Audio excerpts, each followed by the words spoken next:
Alrighty, so today we are back with something a little bit different. You know, I love saying I'm back with something different, but today what we are going to be doing is rating some viewer takes. Now, I decided to put out the bat signal, the viewer signal, right? I went, and said, listen, I need some help, right?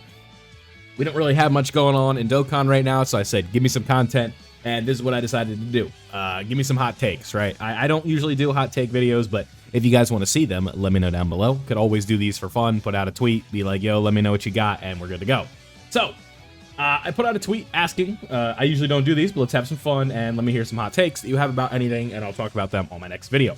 Now, I lied. This wasn't my next video, but I decided let's give this a couple days, let some people say some things, and we'll be good to go. So, you can see we have about 25 replies here. And let's just go ahead and get into it, right? If you want to participate in videos like this moving forward, go ahead and check out my Twitter, same as my YouTube, @Vilify. You guys can see it on the screen right now. Go ahead, give it a look, and if you like it, you like it, right? So, here we go.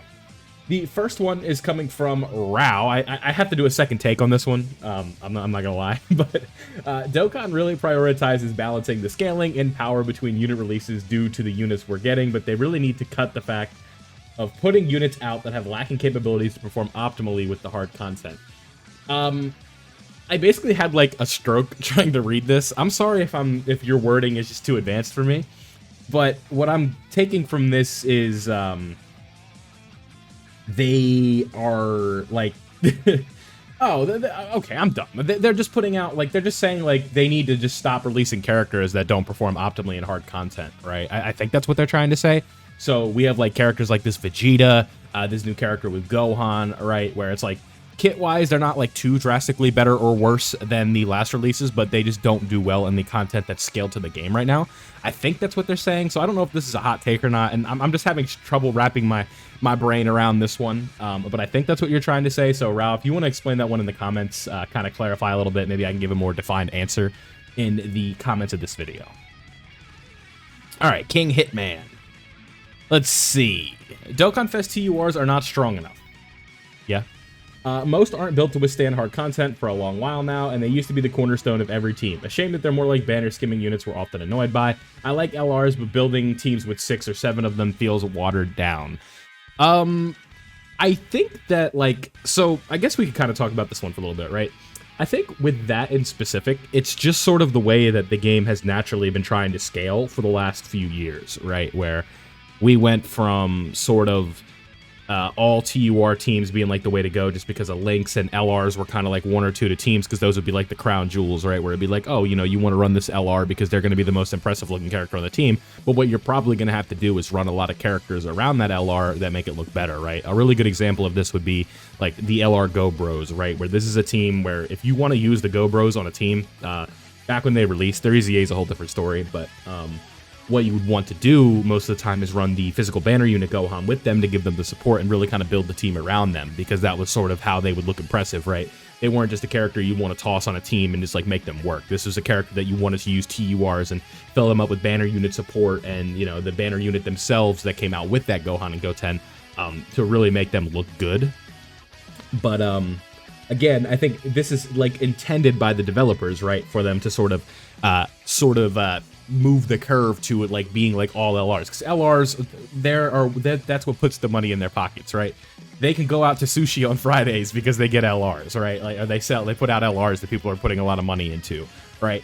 And it's just sort of the way that the game has gone, right? It's just the natural progression of things where people are going to be more inclined to, or they want to use LRs more than they want to use TURs because it's just the best rarity, right? You want to have a team filled with ultra rarities, not ultra rarities, but LR rarities, right? I think Legends would be the same thing if Zenkai benches didn't exist, right? Where the game is like trying to slowly kind of push it into being just like you always want to use ultras, right? And like it always feels like the best ultra in the game is always a tier above the best LF in the game. And that's sort of how they've sort of scaled things in Dokkan now, right? Where occasionally we do get impressive TURs, right? You think about like Golden Week this year. You think about Saiyan Day this year. What else is a good TUR? I can't think of many off the top of my head because they're not that frequent. But like, you know, good TURs happen, but this game has really just been scaled towards LRs for like the last 2 years, right? Where, like, I did a video recently, not recently, it was my rating viewer teams video, right?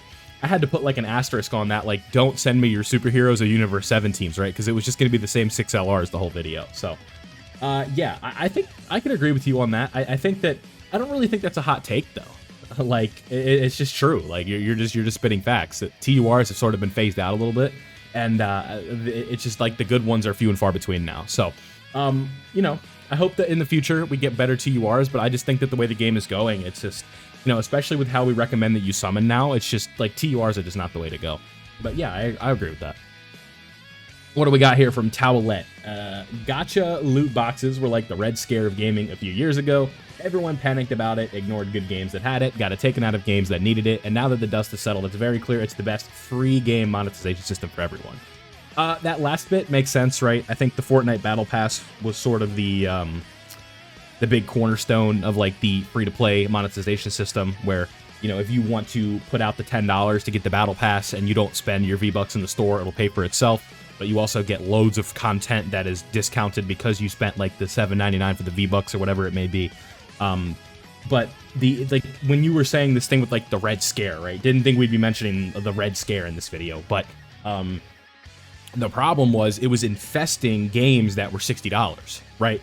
A great example of this was Call of Duty World War II, where almost each and every single menu had like some direction to go buy COD points and go open up supply drops, and the whole objectives within the game were go do something that gets you a supply drop, so that way you could open up and get an epic rarity of this gun with a funky little like charm on it and a cool camo, and it was all kind of tossed into this sort of thing. But the problem with that is that the game is running like a free-to-play gacha, but it was a game that you paid $60 for and was, you know, X amount of years in development, right?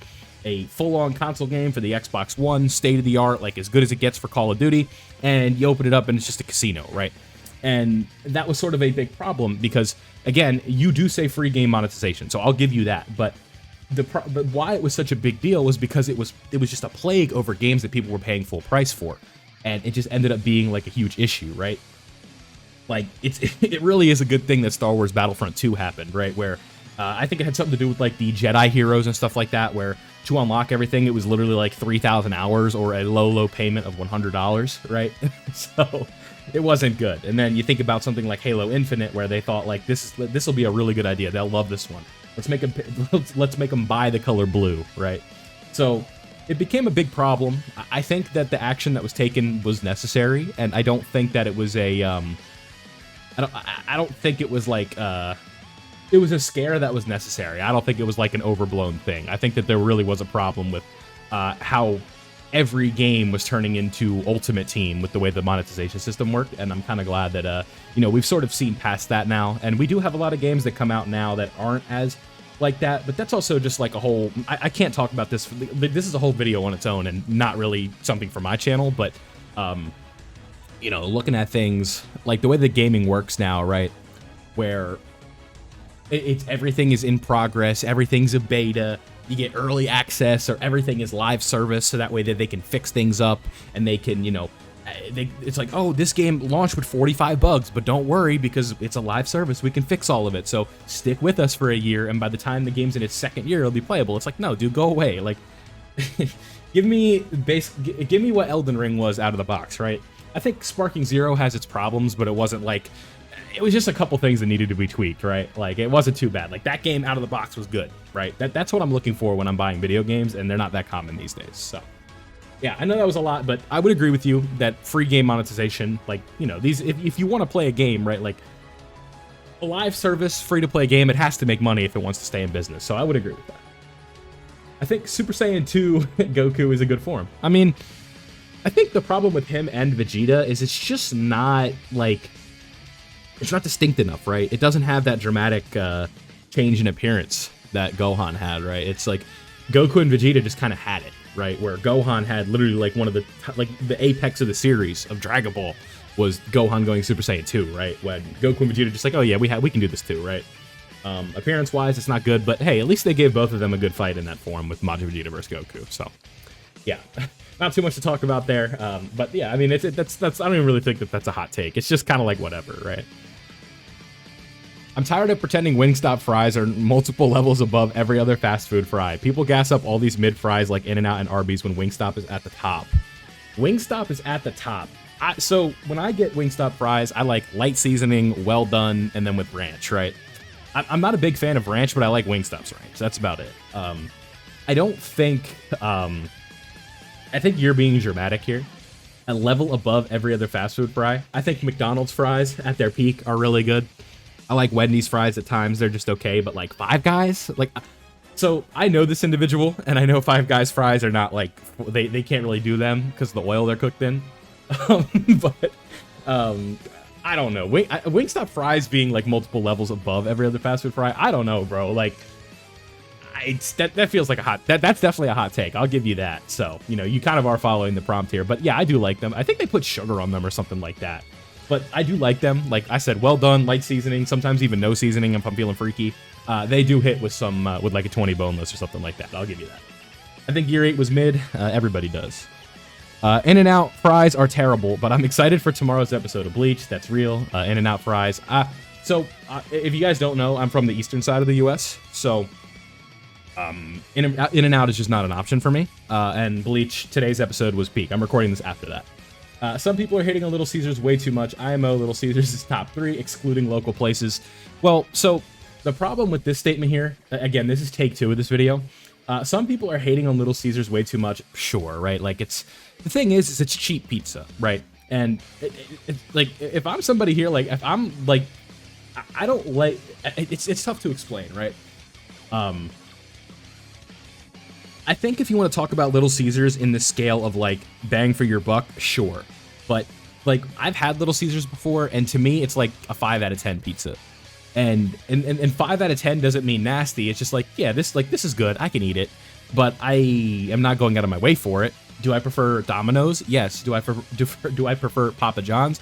Yes. Do I prefer Pizza Hut? I don't know. But we're just talking like major pizza chains. Then, yeah, like Little Caesars is probably in like that top 5 range. But yeah, I don't really think it's like that good. So saying like the problem with the second part of this statement is like IMO Little Caesars is easily top 3, excluding local places. So what you're saying is, in my opinion, Little Caesars is easily top 3, excluding good pizza, right? So like it's the good version of bad pizza. So it's like, it's just whatever. Like it's a good version of cheap pizza, sure. I guess. Playoff baseball is right up there with the Stanley Cup playoffs with how exciting it can be. Now, I think the issue with me for baseball, and I know this video is all over the place, but that's how I wanted to do it. Playoff baseball, I think that the sport of baseball and the atmosphere of baseball is fun, but I think everything else that goes on behind it, like the business end of baseball, it sucks. Because especially right now, like you look at the team, I think it's like 3 of the 4 teams in the championship series here are like top 5 in payroll, right? Where there isn't a salary cap to restrict the way that these rosters can be constructed. And you have a team like the Dodgers where they literally have like 4 MVPs on that roster, and they're so stacked. And the Yankees are so stacked, and the Mets are paying so many. They're somehow like a Cinderella story, but they're literally the highest payroll in baseball, right? So it's like all these stacked teams that are giving out God knows how much money because of the market that they're in are all about to be in the World Series essentially. And it's like, it's cool and it's exciting, but the issue with hockey for me is I just don't watch a lot of it. I am a sort of like football tier 1, Patriots all the way, but they're not very good right now, so it's kind of hard to watch them at times. And then, the Celtics, right? So Celtics, they play great basketball. They're the best team in the sport. And then you've got, the Patriots who suck. And those are the 2 sports that I like to watch the most. And with baseball, it's chill, right? Like playoff baseball can be fun. Don't really have a dog in that race as much with baseball. Like I'm kind of in between like what team I want to be a fan of. And then with hockey, again, the same thing, right? But like the local team, like where I'm from, by proxy, right? Like the city that's closest to where I'm from, when they were in the playoffs, it was always a fun time, right? Like the place being like colored out with the teams and stuff like that. It was a good time. But really, it's just like playoff sports is it's just such a vibe and such an atmosphere that's like almost any playoff sports are fun to watch, right? Like even baseball, like with a sport that, it's almost unwatchable on TV. Like the playoffs does add the stakes to it. So I'll give you that. You should only summon 4 characters who you think are the most fun, not the most powerful. Oh, sorry. Of course, there is overlap with these 2 aspects, but Dokkan is supposed to be a fun game, not an export with $1 million on the line, so summon for the goofy, fun units. Well, you're right and you're wrong.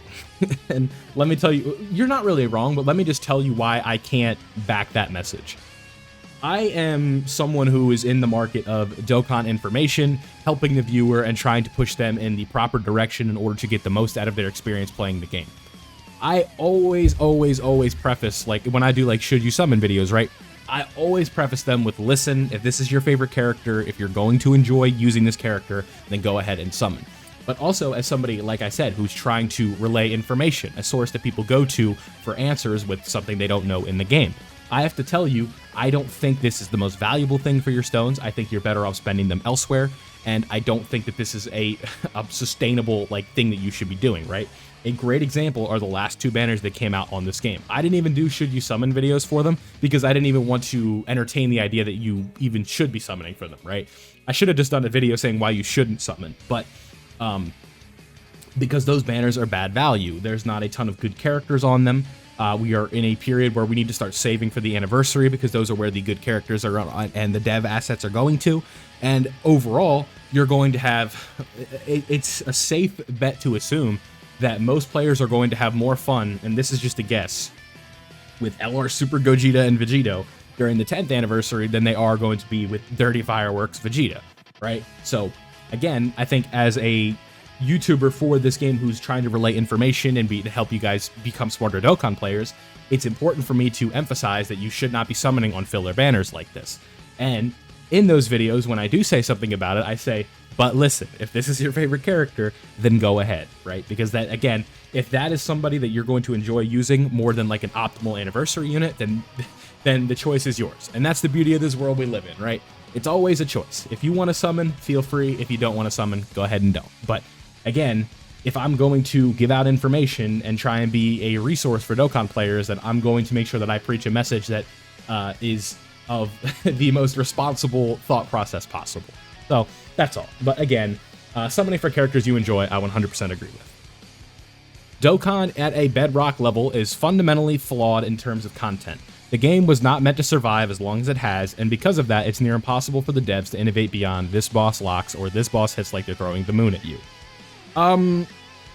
So I think there is a level of validity to the first bit of this, right? Or the second bit, where it says this game was not meant to survive as long as it has. I'm sure that when the people at Akatsuki, Bandai, or whatever, whoever is involved in the internal process of this game being released, I'm sure that they were not like, they didn't have a 10-year outline, right? They probably were like, listen, we'll put this out, see how it does. And before you knew it, we were 6 years in, right? And then we got to a point way down the line, like within the last couple of years, where the Roshi event sort of changed, right? Where we had missions for like clearing the Roshi event X amount of times. And when this change happened, we were only available to do it once a day, right? Power level bonuses didn't exist yet. And the missions went up to 1,000 days. So it's like, this is kind of loosely confirming that we have a couple of years left of this at the very least. And we also got to a point where this game, since I've been playing it really, has been hitting top grossing very frequently. Like multiple times a year, we're getting top grossing stones, right? Most of the time, if like a character is like the best in the game, that means that we're probably going to get top grossing. If the character is Giga Omega hype, you know, Super Gogeta, Super Vegito, Super Saiyan 2 Gohan, Broly, UI, Beast Gohan, etc., right? The game is going to top gross. And the game, if you just... all this information is available to the public, right? You look at the amount of yen that it's bringing in on the Japanese side. You look around the money that it's bringing in for global. You look at the way that it's leaderboard. It's charting with other gacha games that are very popular with IPs that, like, in Japan, like, have more motion than Dragon Ball at this point. Hard to say that, but it's true.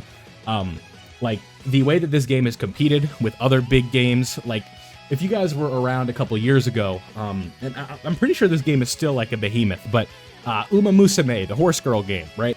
That game was a absolute, like, machine. Like, top grossing over that game was almost impossible. It was just camping #1. Like, it was the most greedy thing ever. Like, it was always just like, oh, are we going to beat Uma Musume for top grossing? That was literally the competition, right? It was kind of like a fun back and forth. And, like, I'll never forget, like, how excited the community was during the 7th anniversary when we overtook it on JP, right? Where for Uma Musume, we ended up getting top grossing on global on Android and iOS over Uma Musume. That was pretty hype, right? So this game has always had passionate supporters. I mean, Dragon Ball is huge. It's Dragon Ball, bro. Like, I don't think 10 years would have been like, you know, a realistic like expectation, but I'm not surprised that it made it 10 years. Like now that you look at it and like the evolution and the way the animations are going, like the animations are only getting better, right? They're only getting more innovative. They're not just like recycling things, right? Like, so there's like a funny asset of like Gohan screaming that they can't help but use, but I think using like a singular like little face frame is not like signs that the game is declining. But like I said, like just go look at Broly's animations, right? Go look at AGL LR Broly's intro animation after like being 9 years into the game. We're not just getting like recycled crap, right? Like there's always new stuff coming out. We're getting producer letters. They're syncing up like they just decided to sync up the game 10 years in, right? Like the lifespan of this game is definitely nowhere near over, I don't think. I think that this game can go for a very long time. And when it comes to content innovation, I think they're trying things with like territory skills and new mechanics for units, right? But like you said, like the core fundamental loop of Dokkan at the end of the day is popping bubbles, right? And it's really tough to kind of make like an interactive, reaction-based, like skill-based gameplay just from fights, right? You have to innovate. You have to try disabling abilities, getting rid of damage reduction, disabling dodge, locking, making them hit extremely hard, right? There's just not a ton of stuff that you can do, and I think that all things considered with the core gameplay loop, they've done a decent job with it, right? I think that they've found a decent little happy medium for innovation of fighting, and I think it's fine. I just disagree with what you're saying here, but I also do understand that there is some validity to it, right? So thank you for that take. I do appreciate that one. I think that's a fun conversation to have. There should be a select all option for characters who make cleaning out doubled up units so much quicker. Yeah, that was one of the biggest L changes that they've done, where I would just prefer to tap each character individually than that group that they did where I have to press the button and then press max and then confirm it. It was so much easier to just go like boom, boom, boom, boom, boom, boom, boom, boom, boom, boom, like, you know. So I agree with you on that. But that, like, again, it's kind of a first world problem, right? Like, I just spent 2,000 stones and now I have to clean out the box, right? It's not the end of the world. Not gonna lie, some of these side modes are actually fun. Yeah, I enjoy Battlefield. World Tournament, it's not very fun. But at least it's up to you how you want to perform in it, and then etc. Yeah, I would agree with that. Bulma is the most unenjoyable gimmick fight. Yes and no. I think that it's a change of pace. It's a refreshing sort of difference, but yeah, like if it had limited attempts, it would be so stupid, but it doesn't, right? You can just keep going in, trying different things, and it forces you to use characters that you might not traditionally use in another fight. So I think it's fine, but again, it can be very frustrating. Blue Kaioken Goku vs. Hit is one of the most needed celebrations. Yeah. I was kind of on board for that for Worldwide before Broly was confirmed. I was like Blue Kaioken Goku and Hit. That's one of the coolest moments. Like, Super has some highs, and that's one of the highs for sure. Dokkan should add a PvP mode. Moving on. Beast Gohan is still the best unit in Dokkan. I could see it. I've tried to argue it just because of the taunt. But we are definitely getting close to like, okay, this character might not be the best anymore. It's tough, right? The trio is so damn good. Gohan is so damn good himself. Broly himself is really, really good. It is tough, my friend. But if you want to argue Beast Gohan is the best for his team protection, I think that's completely fine. If you want to argue him for the slot 1 capabilities right away and the turn 1 capabilities, I think that's completely fine. If you had to ask me who the best unit in the game is, I'd probably agree with you and say it's Beast Gohan, but it definitely is not the same dialogue that we had like 2 months ago, right? It's definitely close now. Dodge isn't all that and is arguably more inconsistent than crit and additional. Well, it depends on what you're looking for, right? Where a medium chance for anything is a medium chance, right? All 3 of these things are based on percentage, right? And most of the time with fights, dodge is going to win you a fight or protect you in a fight and give you another chance to win more often than a crit will get you into winning you a fight, right? I think there's a lot of times in this game where you have to have, like, let me kind of rephrase that, right? Because I did a take on this yesterday, and I'm just redoing it. Dodge is not, it's like, most of the time characters, more often than not, are going to have innate crit and innate additional more often than they're going to have innate dodging, right? And, like, you talk about it not being all that, well, I think that from the 9th anniversary, and this is, I'm being 100% serious here, the character that's going to age the best from that whole wave is probably going to be AGL UI Goku. And I'm dead serious when I say that.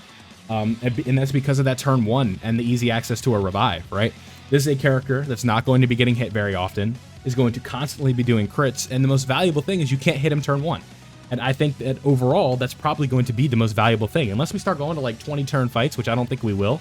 He's going to be the most valuable of that whole bunch, right? So I do think dodge is very important for unit value and aging, but again, it can be more inconsistent than crit and additional, I guess. It's definitely more inconsistent in terms of characters getting it. I'll agree with you on that. But yeah, I think that makes sense. TEQ Broly is better than the Family Kamehameha, Gohan, or the Super Saiyan Trio. It's tough. They get absolutely crushed in Gogeta and Janemba. Yeah, they would probably just have to go slot 2 in those fights. And Broly having like that damage reduction. I definitely think Broly is better. Like, so it comes down to the lens that you view the game on, right? Are you somebody that is like the hardest fight, the one hardest fight, the 2 hardest fights are literally the only thing that we are going to use?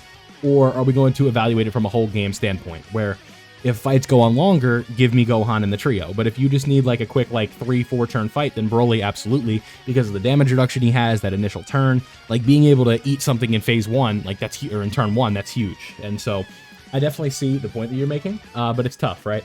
I think Beast Gohan is better than all 3 of them. That's a different conversation to have. But I do like your point with the completely unrestricted. Yeah, like units not having restrictions is always nice. Not having, yeah. Android Cell Saga has not gotten a Dokkan Fest LR in 5 years. We need to see a broken Gohan and Perfect Cell. Yeah, I don't really think that's a hot take, man. I said that's one of my anniversary predictions, so maybe it ends up coming true. People who base their life on politics need serious help. I think people who base their life on one thing is never good, right? You gotta have multiple interests. You gotta have multiple things to talk about, because otherwise, you know, if you become hyper obsessed on something and that's the only thing you talk about, I think it can be off-putting to other people. And humans are social creatures, and if you are, you know, so obsessed with one thing that it impacts you socially, then I think it could be a bit of a problem, right? I like to think of myself as somebody who's like, you know, I do YouTube with Dokkan, like Dokkan is one of my main focuses, but again, I really like the anime Bleach, right? I really like football, I really like basketball, I like watching sports, I like talking about sports, I like fantasy football, right? I like Dragon Ball, I like PlayStation games, I like Fortnite, I like playing shooter games, right? It can't just be one thing. I like making jokes on Twitter. You can't just be like one thing in life, right? And I'm not getting political at all in this video, right? But politics are a very divisive thing, right? It's almost like intentional to try to put people against one another, right?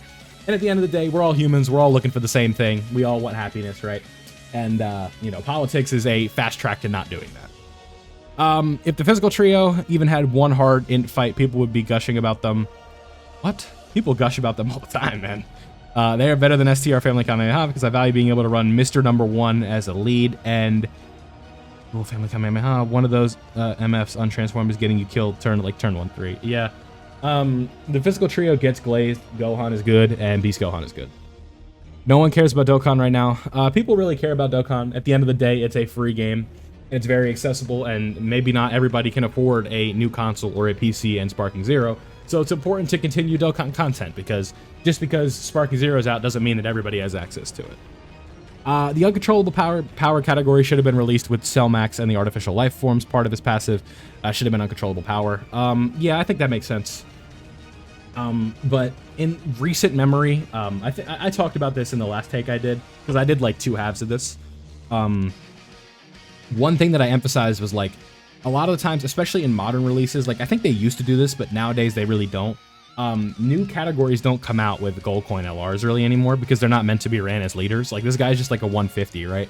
So like releasing that category without any of the Brolys would probably feel pretty redundant. So I think it was probably better that they waited, and this guy just kind of aged a little bit better. And, you know, sometimes they like to go for immersion with these characters, and the whole appeal with the Cell Max was they were trying to make sure that you did not run him with the Gammas because they were fighting against each other, right? Which I think is a cool little Easter egg or thing that they try and do to make things feel a little bit fresh. But again, restrictions are restrictions. We hate them in this game, and it's just kind of how things go. All right, let's see. Is there any like real spam in here? No. Okay. This will be the last one for the video. So if you made it up to this point,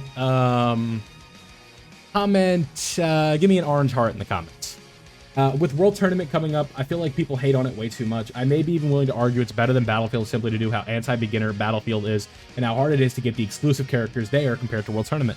So here's the thing with World Tournament, and I'm being 100% serious. If you have Ma Junior, you're good, literally. Like, have a team with Ma Junior, build support around him, bring a friend Ma Junior, and all you gotta do is swipe up. Sometimes use some items, like 2 or 3 AoE units with Ma Junior, you're good to go. And it's literally that easy. So I would agree with you. Because Battlefield is certainly not for beginners, right? That's the whole point of them. It's something to reward, you know, progressing your account and having multiple teams that will work together. So there we have it, ladies and gentlemen. Hot takes. Some of these were pretty hot. Some of these were cold. Like, some obvious things were said in this video. But I do appreciate everybody giving me conversation. Let me know down below what you think of some of these. Let me know what your favorite fast food fry is, I guess. And if you did enjoy this one, don't forget to leave a like and subscribe if you are new, so that way you don't miss out on any of the fun that we do around here. Maybe we'll do a part 2 of this if there's enough demand for it, but we shall see. So thank you guys for watching. I hope you all enjoyed, and I'll see you all in the next one.